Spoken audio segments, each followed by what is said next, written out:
In this session, it is my very pleasure to introduce moderator Park Kwang-woo, an honorable professor from KAIST College of Business and the head of Graduate School of Finance. Please welcome them. Good afternoon. I got a big mission that we need to finish this session by 1 p.m. so that you have no further delay for lunch, okay? So please help me. And I already talked to our panelists that they can help me. So as Suji introduced me, I'm a finance professor at KAIST, and we have wonderful panelists here today. So I'd like to introduce each one of them. Frank Risberman is current GGGI Director General. Prior to joining GGGI, Dr. Risberman was the first director of the Water Sanitation Hygiene for the Bill and Melinda Gates Foundation in Seattle, Washington, United States. And also, he was serving as the program director of Google.org, which is the philanthropic arm of Google. Dr. Risberman has a PhD in water resource management from Colorado State University. Next, we have Dr. Kilapatri Ramakrishna. Is the current head of strategic planning at GCF. Prior to joining GCF, Dr. Rama was in charge of UN Economic and Social Commission for East and Northeast Asia, where he was also serving environmental cooperation in the region. Dr. Rama holds PhD in international law and used to teach at Harvard Law School. And our next speaker, Dr. No Hee-jin, is #1 green finance person in Korea.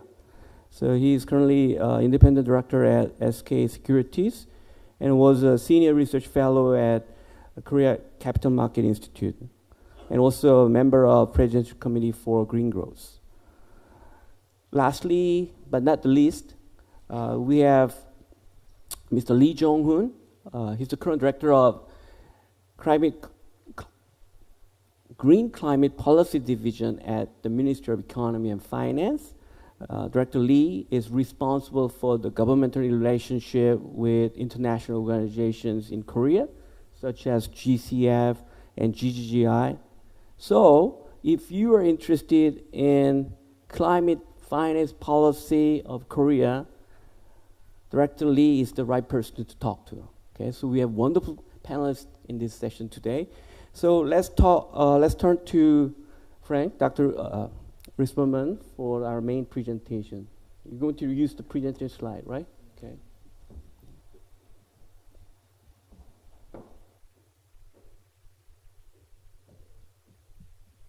Good morning. Afternoon already, actually, ladies and gentlemen.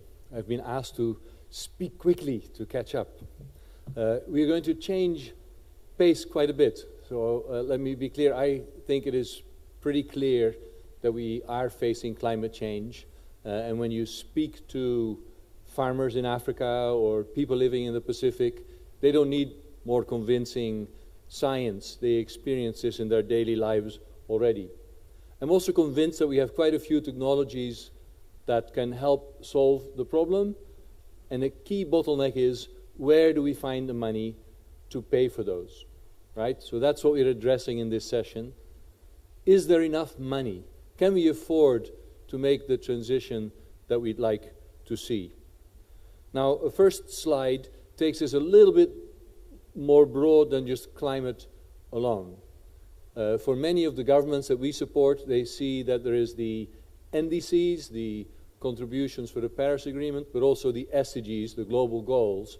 And very often it is one sort of linked agenda. I think it's actually good that we start to think about that as not separate issues, but one together. Just to get you an idea of the order of magnitude, the World Bank guesstimated, I think, because precise numbers are of course hard to come by, that it takes about $4.5 trillion in investments per year to achieve the Sustainable Development Goals. And that currently we have a gap, an investment gap of $2.5 trillion per year. That's a lot of zeros to wrap your minds around. 3 more if you want to say it in one. Now, where is this gap? If we see that we need a lot of things, but to achieve the NDCs and SDGs, a lot of that will be sustainable infrastructure. In addition to, of course, expenditures on health and education and other big posts, big items of that. Energy, transport, water and sanitation, and communication are some really large components of that. And you see that in each of those, we're getting less than half, or in some cases only a third, of the kind of finance flowing to these sectors that we would need to achieve the SDGs. If you compare that then also with the current levels of official development finance, that is the development aid that many of us in international organizations are focused on, you see that that is a pretty small number compared to the gaps that are there. And then most of that development aid goes to governments. If you see the amounts that actually flow directly to the private sector, the numbers go down to hundreds of millions, not even billions, let alone trillions. In fact, the overall amount of development funding of the current investments, so this is not the gap, this is what is actually being invested right now, are something like 6-7%. Governments themselves are much bigger investors, and the private sector has a much larger chunk as well.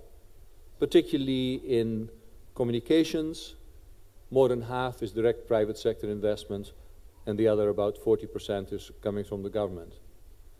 Which really means that if we are looking only at development aid and the Green Climate Fund and so on, I think we're missing the picture. If we are going to achieve in resolving climate and sustainable development challenges, we'll have to find a way to pull these 3 areas together: development aid and government spending and the private sector.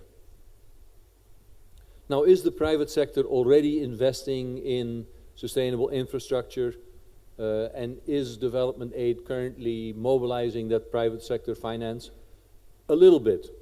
But the private sector finance mobilized through guarantees and syndicated loans and other ways that we currently have to mobilize private sector finance through topping up of development aid or through reducing the risks are only as little as 6 billion.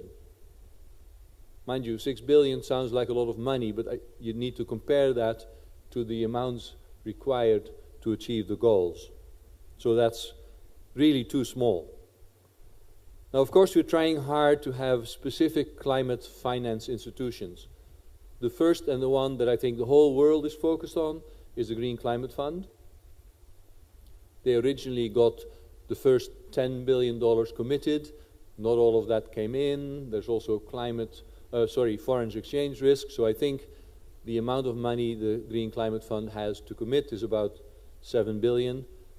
My slide here says that about 200 million was disbursed. I'm sure Rama has a better number for that, but it's still likely less than 1 billion, just to put your mind sort of in the right frame. $1 billion compared to the trillions we need. The GEF is, the Global Environment Fund has been the largest and most successful fund that has operated for quite a while. It has provided some 17 billion in grants, and it counts to have mobilized an additional 88 billion in co-financing. Just to give you an idea. There are a few other initiatives, but together we're still talking about a low number of billions. Now, how can we spend those best? Much of that money has so far been given out as grants. But I think the key proposition that many of us in this field have come to is that we need to use that small amount of development financing better by leveraging more government and more private sector investment, sometimes called blended finance. If we're able to use the scarce funding from the Green Climate Fund as a top-up for a larger amount of money that then can come from governments and the private sector, we may be able to have that small amount of development finance go a much longer way. Now, what is stopping more money flowing into this space? It's interesting because when you speak to governments, they always say there is not enough money. And when you speak to the financiers, they say there is actually a lot of money, there are not enough good projects.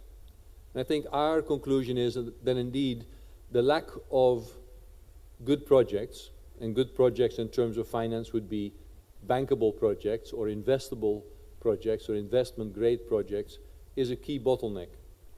Governments find it really hard to come up with projects that the GCF or private banks or the private sector can invest in. So that I think we should discuss. How do we get up to projects that the money that is there finds it attractive to invest in? The largest amount of money that's available, that is sort of sitting on the sidelines, are the institutional investors. Now you see the kind of numbers that match the gap that we saw originally. Institutional investors do have tens of trillions of dollars available. So why are they not investing?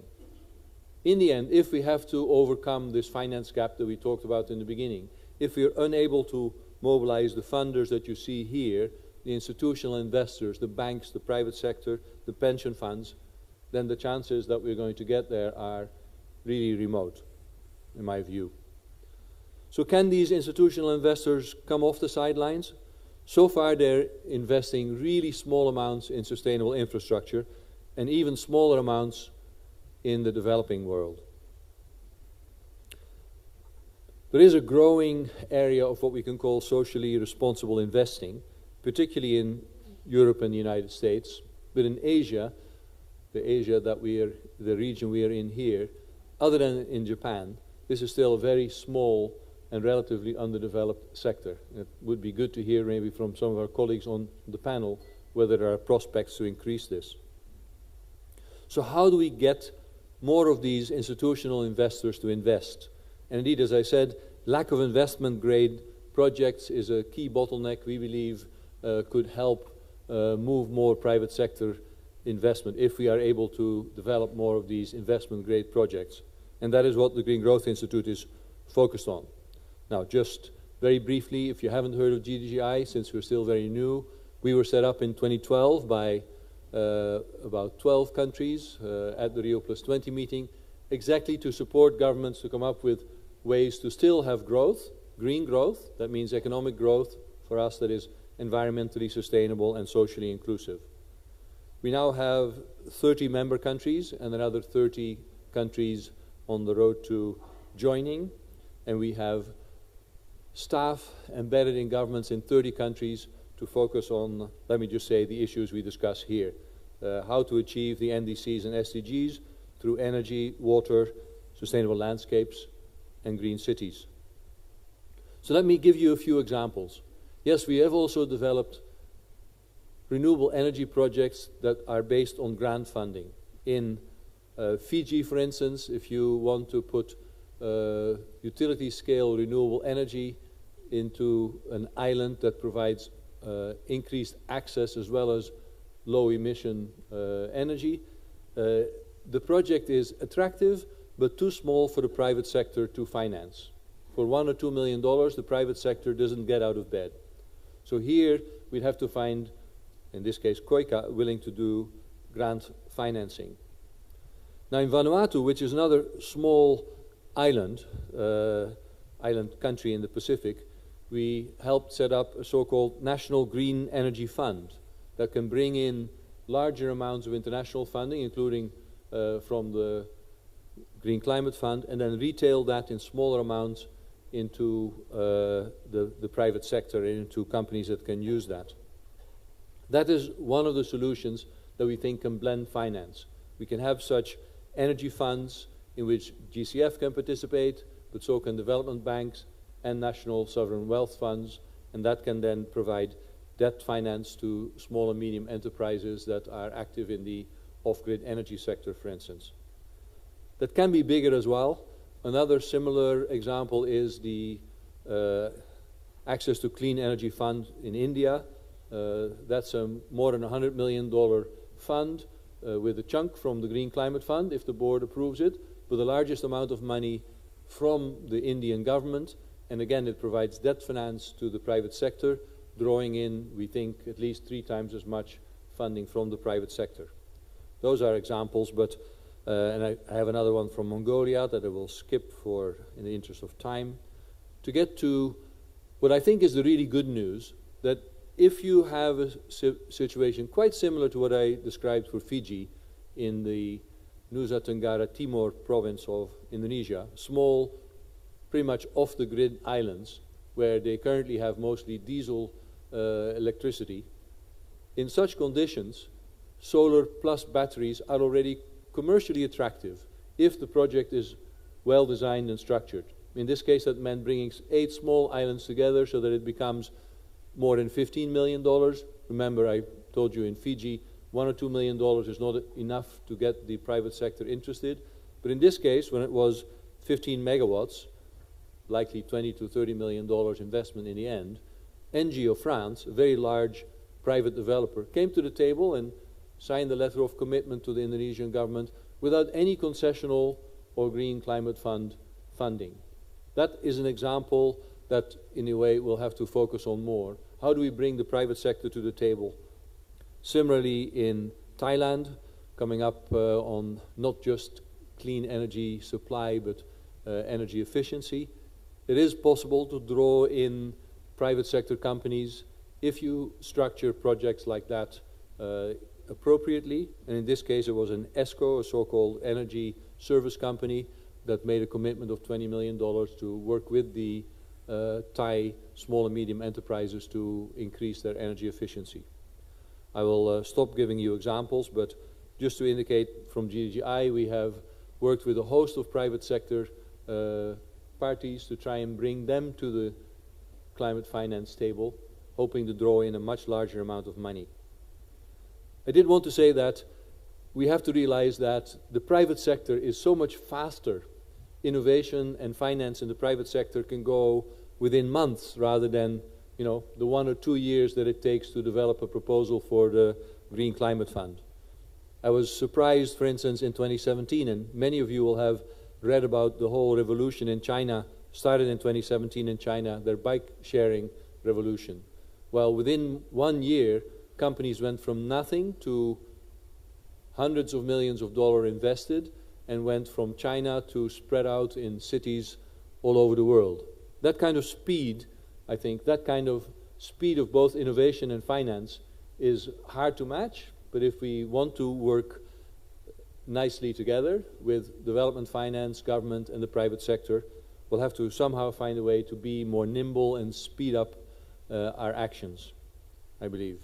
Well, I would have liked to talk about e-mobility because I think that's the next big hot wave, whether it's electric buses or electric scooters.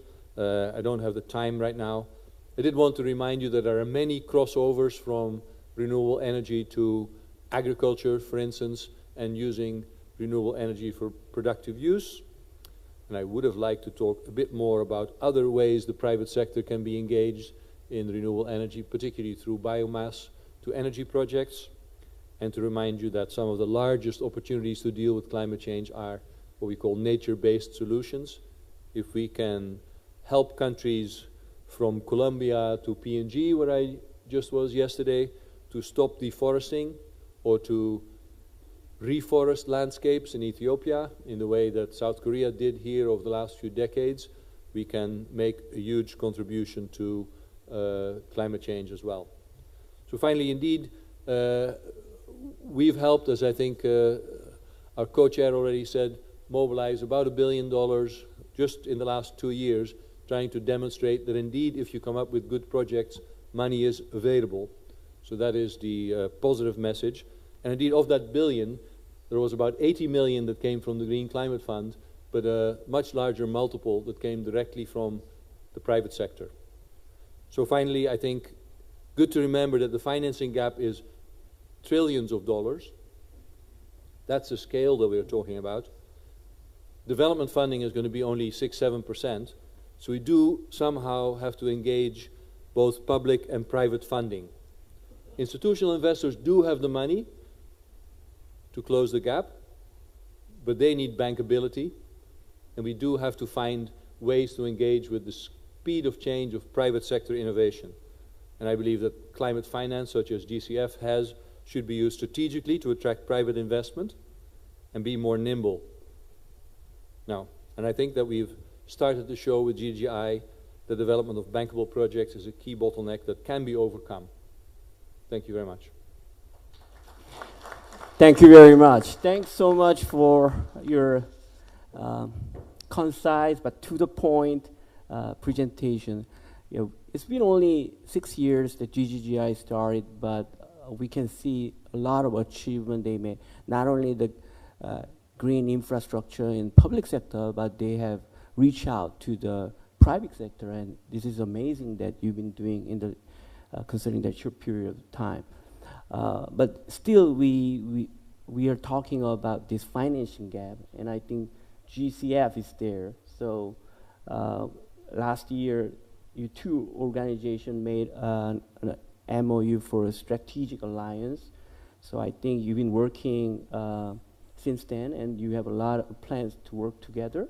So Dr. Rama, can you make comments and also GCF side of story? Thank you very much, Professor Park, and my dear friend Kim Sang-yup and Keist for the invitation to be here. Frank, thank you. You made my job a lot easier in terms of what I need to spend my time on, given the limited amount of time we have to talk about it. The first point I would like to make is this. There are a number of figures that Frank's presentation contained.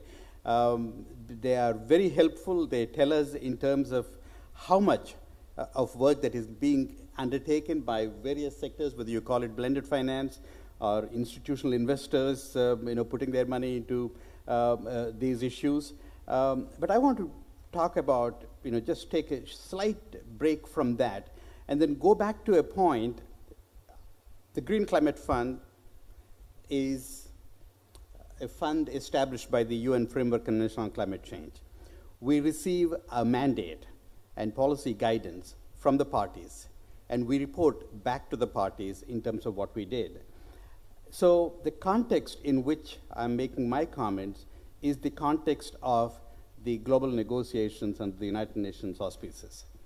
One of the reasons why that is important is that the parties in the negotiations talk about a number that was floated in Copenhagen, not the Copenhagen of October. Many of you talked about the P4G summit, but the Copenhagen of 2009, the $100 billion. Now, if you look at the numbers that are advanced by Frank and a number of other scholars, you would find that a lot more than $100 billion is invested. So the question, of course, is when that is still an issue in the negotiations, are they missing something? What is the way forward? No, when you think about that, Green Climate Fund made Korea its home in December 2013. So we're going to be 5 years old come December 2018. Now, our first grant proposal was in 2015, and as Frank pointed out, it's about $10.2 billion, and without going into too much detail in terms of how much money is actually with us, there are a number of figures that I want to advance, but I don't want to take too much time here. But in short, what it is that we had approved 93 funding proposals to the tune of $4.6 billion. The $200 million that you talked about is really about 300 to 400 million, but that is the amount of money disbursed. But the number of projects under implementation is significantly higher. But that is not the point. The point is that the $10 billion that was pledged to GCF, and that is what the figure that the parties talk about when they talk about the $100 billion. The reason why we talk about the $100 billion is not only Copenhagen, but also because immediately after that in Cancun, there was a plan to spend $30 billion for 3 years on mitigation and adaptation and other climate-related activities, whether it is capacity development and whatnot. And at the end of the 3-year period, the parties have said that they have done that. Parties meaning by the industrialized countries. And when you think about the developing countries, they said, nope, we didn't see any of that money. So where is that gone? So that is one of the key problems in terms of the pledges being made and the money, the numbers that are coming out in the international community. Now, without belaboring the point, the Framework Convention on Climate Change, the Kyoto Protocol. Under the Kyoto Protocol, you had the Adaptation Fund in 2001, and at the same time, there are 2 other funds that are created. I'm not talking about the Global Environment Facility, that was established in 1991 and has gone through 7 replenishments and so on. But the question to the parties always is, how much money was actually spent on climate in response to the pledges or the commitments that the industrialized countries have taken. And the Standing Committee on Finance was established in 2011 specifically to measure, report, and verify climate finance, including preparing for a biennial assessment. So the new assessment is coming out now. So those are the ones that are tracking all these numbers and then putting out what is needed. So true, there is a lot of money that is going into it, but whether that is going into it in response to the pledges made under the Framework Convention on Climate Change is the biggest part of it. I'll come to that in just a minute. The point that is made in the earlier sessions is very profound. It's about a variation of the precautionary principle that we have, which is cost of inaction is more than the cost of action. And so the question is, time to act is now. And then the IPCC 1.5 degrees report that is being referred to, and what that talks about specifically is, there are a lot of other interesting and important detail in that report, but one of the key points is that doing things to keep the temperature increase to 1.5 degrees Celsius has a direct and immediate impact across all of the 17 goals of the Sustainable Development Goals. So moving forward, what is it that we need to do? What we need to do is to make sure that the funding that is going into all these various channels is tracked, and you need to build confidence in the developing countries that it is not just about the $100 billion that is being talked about, but all the money that is going into it, into their countries and so on, is contributing to reducing greenhouse gas emissions.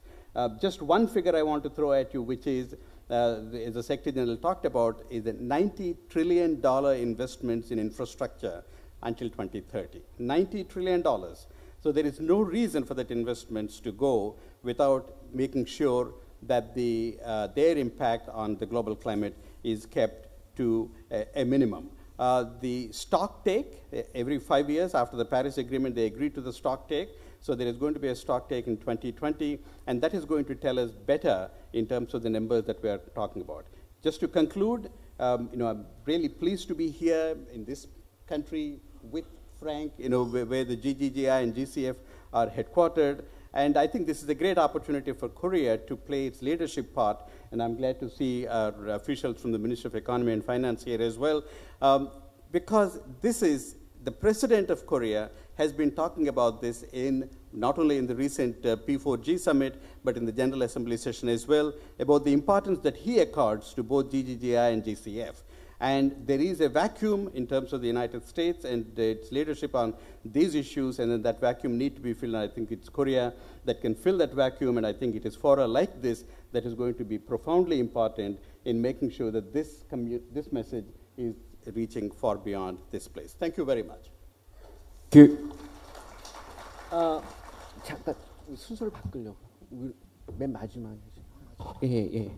So GCF and GGGI, they have only 6 years history, and GCF has also done a great achievement so far. And I think I like Dr. Rama's last statement that we are expecting some help from Korean government and support. And the current administration has showed pledge that we will continue this green growth policy. And I received Director Lee's presentation slides, and here they have plans how they can collaborate with GCF and GGF. So Directly, would you like to make your comments first?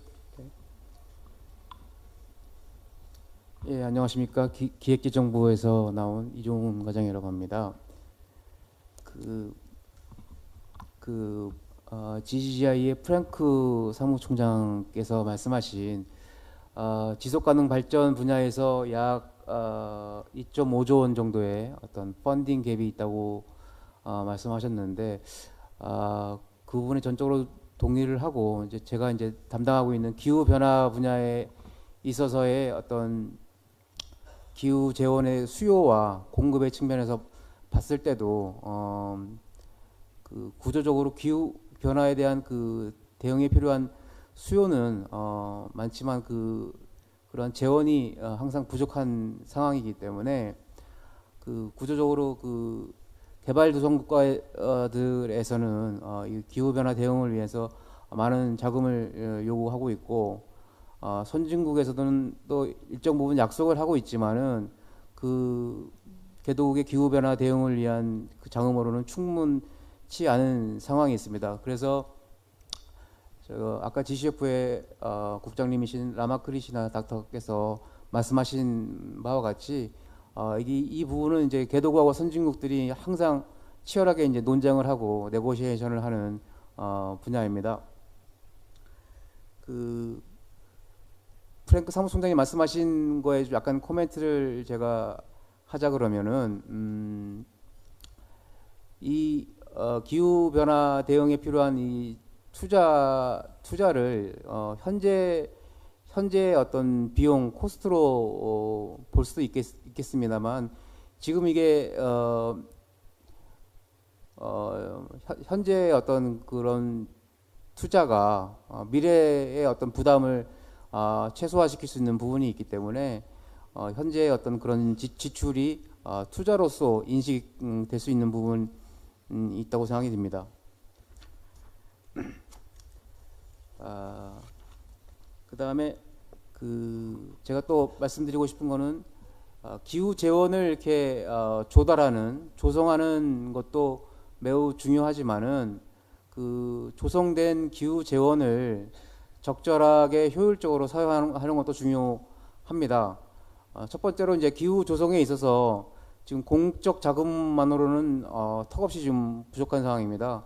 그래서 민간 자본을 끌어들일 수 유인할 수 있는 그런 메커니즘이 많이 필요한데 전통적인 그랜트나 대출 방식 외에도 어떤 보험이라든지 또는 보증, 코파이낸싱이라든지 이런 기법들을 활용하여서 민간에서 투자를 할 때 뱅커블한 프로젝트가 되기 위해서는 리스크를 많이 줄여야 되거든요. 그래서 그런 리스크 해칭할 수 있는 그런 금융 기법들이 좀 더 개발이 돼야 될 것 같고요.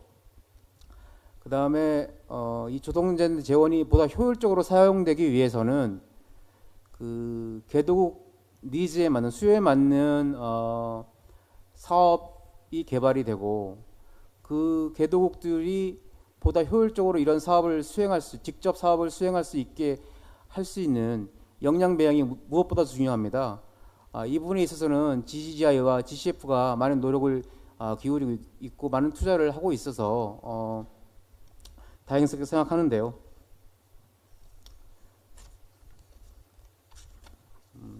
추가로 말씀을 드릴 사항은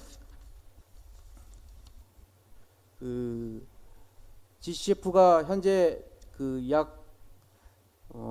처음에 이제 2013년도에 12월 달에 출범을 하면서 102억 불을 이제 공유받기로 했는데 미국이 이제 좀 약속을 이행하지 않은 측면하고 이제 환 차선으로 인한 손실분이 있기 때문에 약 75억 불이 지금 들어올 것으로 예상이 됩니다. 그런데 지금 현재까지 46억 불을 썼고 그 GCF 사무국에 지금 현재 대기 중인 검토 중인 사업이 약 103개, 그다음에 약 63억 불에 달하는 사업 제안서가 제출되어서 좀 검토 중에 있습니다. 따라서 이러한 지금 재원 공여가 재원이 충분하지 않은 상황이기 때문에 지난 바레인 이사회에서 첫 번째 재원 공여 재원 보충 계획을 지금 발표하였고 내년 11월까지 어떤 제1차 재원 공여 프로그램을 마무리할 계획입니다. 저희가 이제 GCF를 유치를 하면서 우리가 이제 기후 변화 당사국으로서는 개발 도상국가에 해당되는데 개발 도상국가로는 가장 많은 1억 불을 이제 공유하였습니다. 잘 아시는 바와 같이 GCF가 이제 2014년 12월달에 이제 출범한 이후에 조직이라든지 인력이 최근 한 5년 동안 5배에서 10배 정도 이렇게 커졌고 예산 같은 경우에는 운영 예산은 1,800만 불에서 6,400만 불로 대폭 확대가 되면서 양적으로나 질적으로나 이렇게 자리를 잡고 급속하게 성장을 할 수 있었습니다. 특히 사업에 있어서는 2018년도에만 20억 불에 달하는 사업이 이제 승인이 되면서 개도국 기후변화 대응의 어떤 중추적인 역할을 하는 재원 메커니즘으로 자리를 하게 되었음을 말씀드립니다. 한 가지 이제 GCF 측에 이제 말씀드릴 사항은 지금 70여 개에 달하는 사업을 담당하는 인증기구가 있는데 약 40개 이상이 이제 개발도상국에서 직접 접근을 할 수 있는 직접 적극 기관인데 숫자로는 50% 이상에 달하지만 사업을 따내는 금액 측면에 있어서는 약 16%밖에 사업을 수행을 못하고 있어서 그 부분에 있어서 좀 더 개발도상국가들이 직접 이렇게 사업을 수행하는 직접 인증기구들이 좀 더 많은 사업들을 발굴했으면 좋겠다는 말씀을 드립니다. 네, 이상입니다. 감사합니다. Thank you very much, Director Lee. Yes. Now let's move on to Dr. No. Dr. No will give us the exact financing techniques of green infrastructure and financial strategies. So we're looking forward to that as Director Lee has. Okay, go ahead. Well, I think the current financial system is not good enough to raise sufficient money to tackle the climate change issues. Then, what should we do? We need to, I think, create additional green financial system to provide the money to the green projects. Without that one, I think it will be hard to find, some good project, good green project. The banks can provide money. I think it's possible, but it's very limited. So the changing the financial system itself will be needed in the financial sector. Like the Earth system is dangerous due to the climate change. So we need to change the financial system to provide more money to tackle those issues. That is the main theme of my presentation.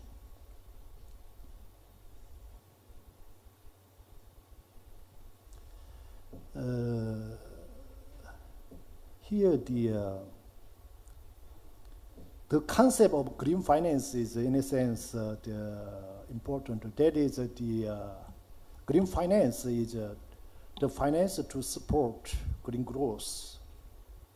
Then, because the time is my presentation time is very limited, so I want to focus on the core parts. Here, some relevant terminology exists, such as the carbon finance, climate finance, green finance, environment finance, sustainable finance. So I think there exists some a little bit different, sphere in this terminology. So here the green finance is the focus on supporting green growth projects or green growth technology or green growth economy or that kind of things. But the climate finance is more focusing on the adaptation and mitigation issues. And the carbon finance is focusing on the reducing the carbon emissions. So they're a little bit different. So here the green finance is the finance to support green growth. So when we think of the green financial system in the funding side and the investment side, in the funding side, already the private sector money needs to be invested into the green the project. Already some speakers already presented in that way. I agree. But how? Currently, there exist several models of public-private partnership, such as the fund model, and the YOJMA model, and the SBA model, and the SIB model. I think those models are not exactly for supporting the green project, but that is the cooperation model between the public and private partners through the public and private partnership. That model can be applied to the green finance to attract more money from the private sector, the finance. So after reviewing this model, we can think which model is the best for attracting the private sector's money. Here, after reviewing this model for application to green finance, the YOJMA model is recommended due to strong incentive to private investors. So private investors need to have some incentives for putting their money into the green project. And additionally, the SIB model, social impact bond model, can attract developed countries to support the developing countries more easily, because through this model, the developing countries carries out the project in advance, and if that project is successful, then the developed countries can compensate the invested money from the developing countries. So I think that kind of model can be applied for the green finance, green investment system. And here the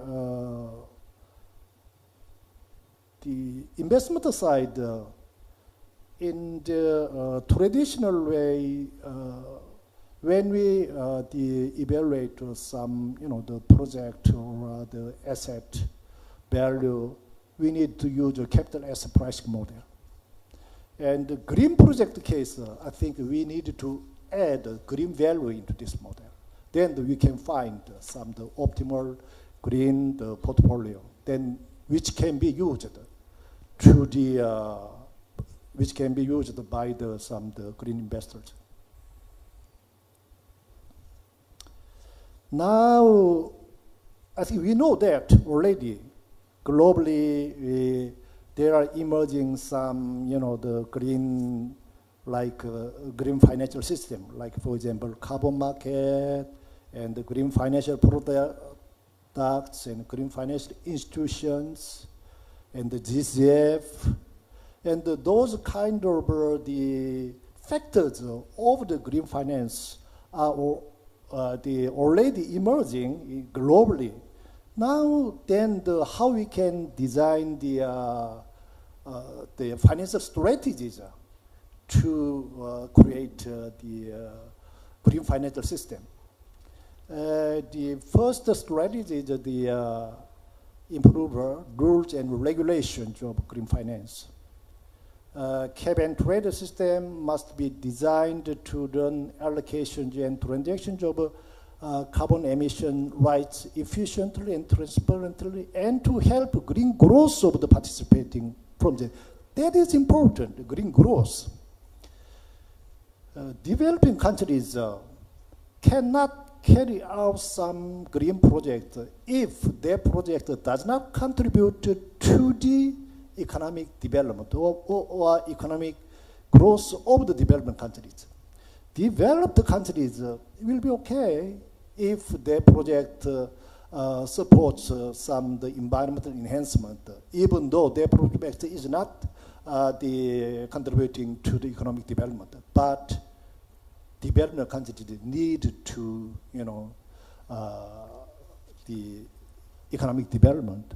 So the trading system, carbon trading system, also needs to design in that way.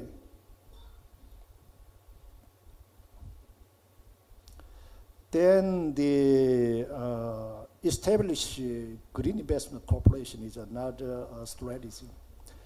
There are some social features of green industry compared to traditional industry. That's why specialized financial corporations that reflect the characteristics of the green industry are needed.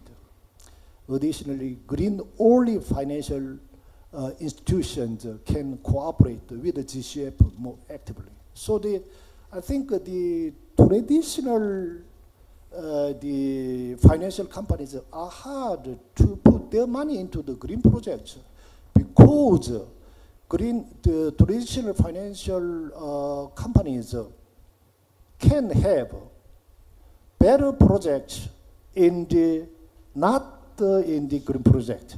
Like they only seeking for the more profitable project. They take more profitable the project, but they can find more easily those kind of projects in the in a sense brown industry, not in the green industry. I think GCF's role is very important. So through efficient utilization of GCF, domestic financial institutions can find opportunities to enter the markets of developing countries and find new business opportunities. So I think cooperation of the GCF will be needed. And designing code of conduct in green finance is needed. Code of conduct in green finance should be designed to benefit all parties fairly, which can lead to smooth introduction of green finance. Once in Korea, like in green lending, depositors can have some benefits, and also the borrowers can have some benefits, but the financial intermediary cannot have the benefit. In that case, that kind of approach cannot be sustainable. So all participants need to have some benefits in the code of conduct in green finance. Developing new financial products is needed. Through that kind of new financial products, funding scheme can be more easily designed. So consumer demand for eco-friendly products and services based on government support is on the rise, especially in Western society. And global cooperation system needs to be integrated. Like currently, the ETS market, the emission trading market in EU ETS exists, and the US ETS exists, but there is not Asian regional ETS that not exist. But in Korea, legally, we have the carbon market, and government allocate, and all those the scheme is based on the law. So the Korean government must do that. But some other countries currently do not, establish some legal the system for the carbon trading. So if the Korea's case can be exemplified and some Asia's the ETS system is established, then I think the Asian region and the EU and the American region can be the integrated, and the global carbon market is established. Then the more actively the carbon reduction market can be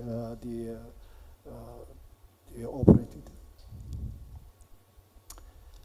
Finally, the infrastructure establishment is needed, like some statutory infrastructure. This is the legal system and evaluation system, that kind of system, and the technical infrastructure, such as developing the carbon bond index, or that kind of thing, and also the human resources in the banking, in the financial sectors, to understand the environment and also to understand the finance.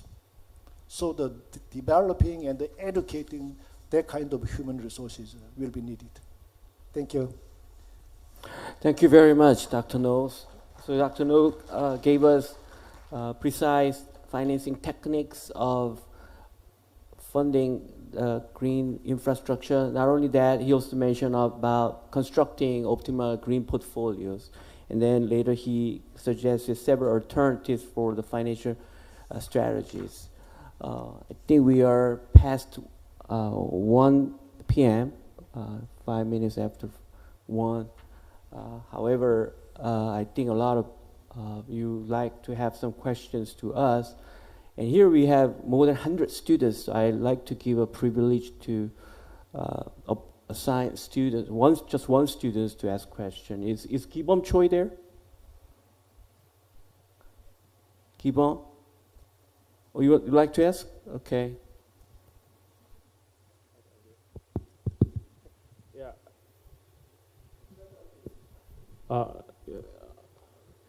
Thanks, Professor, for introducing me. I'm Kibom, actually, and I'm currently doing an internship at Green Climate Fund.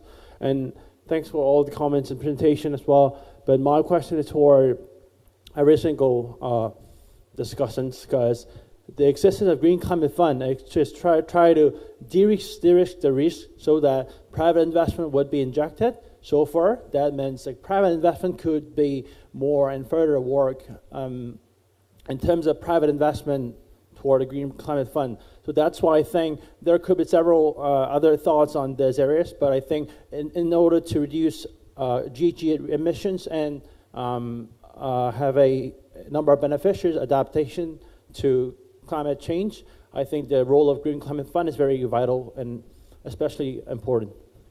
Yeah, so my question is, to whom? To Frank Resmerman. So you talk about private investment, but private investment, unless it's not bankable project or unless it make money, they won't get invested. So the thing is to make it bankable and to induce the private investment. So we're in the context of green, but unless we're not a non-climate savvy investor, they won't get invested in green climate fund or etc. So I think that's the role of GCF. So try to ask you how to induce private investment toward green climate fund in a more efficient and efficient way. Yeah, thanks.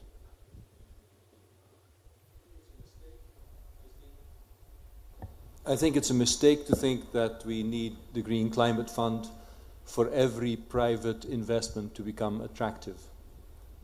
Yes, there are areas that won't be funded by itself. You know, there were not going to be too many sanitation systems built without public support.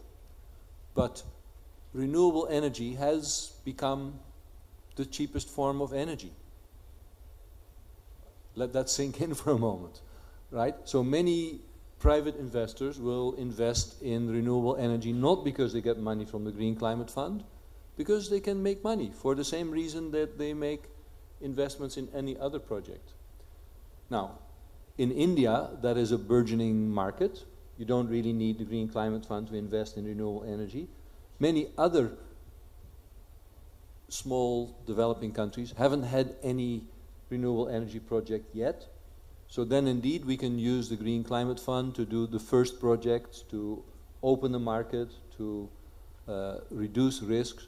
But if we don't get to a stage where the private sector will invest for the same old reason they invest everywhere else, we will not have enough money ever in the Green Climate Fund to solve the problem. So that is the stage where we have to get to, using the Green Climate Fund money smartly to make private sector investments commercially attractive. Could I just, yeah. Thank you very much for that, Frank. I think you would make an excellent spokesperson for the GCF. You're absolutely right. Not every investment that the world needs to make, it has to flow through the GCF. It is never intended to be that way. Our goal is, we seek to have 100% success in our project implementation, but even if every project is 100% successful, if that is all it does, we have failed in our mission. Our goal is to seek transformational change in the society, to make paradigmatic shift in the society, and so what we would like to aim for is really moving the country that takes our money to make the difference that is going to have a profound impact in its own economy. Just to add to the point that Frank has made, one of the people that I met with in Copenhagen is Peter Damasgaard Jensen.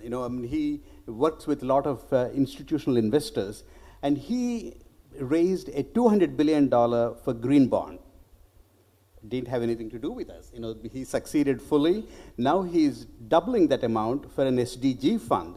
Again, he's not talking to us. So, no, we are not saying that anything that goes on in the world has to go through the GCF, but the GCF is not set up for that purpose. GCF is set up with the purpose to some extent, de-risk the investments. But one of the points that Peter Jensen has made was, what is it that the institutional investors are more worried about? They're worried about currency risk and country risk.